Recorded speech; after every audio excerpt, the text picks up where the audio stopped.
Welcome back, everybody. Joining me now is the Washington bureau chief of USA Today, who's written a new biography about Nancy Pelosi called Madam Speaker. Please welcome to a late show, Susan Page. Susan, thanks for being here.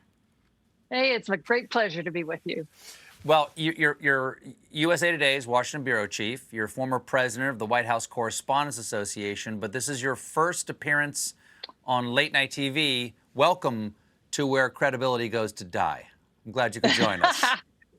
Well, it's very exciting. It's very exciting to be here.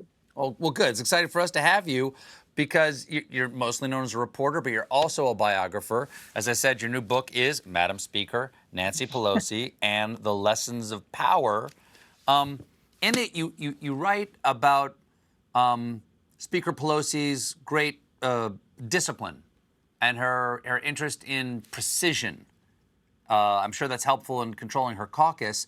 Are you at all surprised by her comments about George Floyd yesterday? They got so much criticism. It seemed like, for those who don't know out there, what she said was that she thanked George Floyd for sacrificing his life for the justice or freedom of others. And many people pointed out that, well, murder is not the same thing as a personal sacrifice. Did that inartful way of saying it, the tone deafness of that, did that surprise you? Yes, inartful is a kind way to put it. Even Nancy Pelosi's allies were, I think, cringing at that. But the fact is, Nancy Pelosi has never been good at the talking out loud part of politics, at the giving the big speech or doing the Sunday morning TV show. What she's been good at, in fact, better at than anybody else in Washington today, is the inside part of politics, where you cut deals and you stand up to presidents.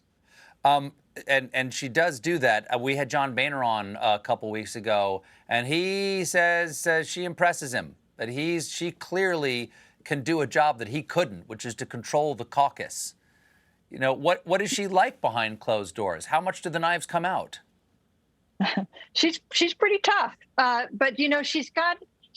I'll tell you, Politico in a profile about a decade ago described her as an iron fist in a Gucci glove. And the fact is, she uses both those skills. She can be very skilled and persuasive with people. She can wear a Gucci glove, but if she needs an iron fist, she can pull it out. And any number of Democratic members of Congress, Republicans, presidents of both parties have experienced her when she is at her most ruthless or her most determined to get done what she wants to get done. She's such a good politician. Always in a political mode, it seems like. I've never seen her really with the guard down, not kind of working the room in some way, even a small room. I've been in a room with just a couple of people and it felt like she was working the room. How many times did you get to interview her? I interviewed her 10 times for this book. Did you see an unguarded personal side of her, a non-political messaging side of Nancy Pelosi? Well, you know, we do prefer as interviewers to have the least disciplined possible people to talk to. Sure. Because they are the most spontaneous. That doesn't describe Nancy Pelosi. But actually, I thought she got more forthcoming the more times I saw her. And I would bring things to her to show her as my reporting went on. And I found things that maybe she didn't even know about. I remember I found the patent applications that her mother had submitted for a machine to give women facials that promised to give women youthful looking skin. I don't think she had ever seen that. And actually, one of my kids went on eBay and found this Nancy D'Alessandro Beauty by Vapor machine, bought it for me for my birthday, and it still worked. She started her political career helping her own father and her mother, who was helping her father in Baltimore.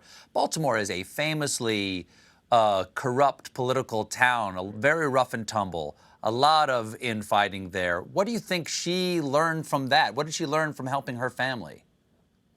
Well, she will describe the prime lesson of power as being this: no one is going to give you power, you have to seize it. And that's what her father did, elected 5 times, to Congress, elected 3 times as mayor of Baltimore, a big, larger than life figure. You know, at the time that Nancy Pelosi was born in Baltimore, the D'Alessandros were as crucial and central in Baltimore as the Kennedys were in Boston. She was born into political royalty in Baltimore, and I think she learned a lot of the lessons that she's applied through her life by watching her father and her mother play that very rough and tumble game. We'll be right back with more Susan Page.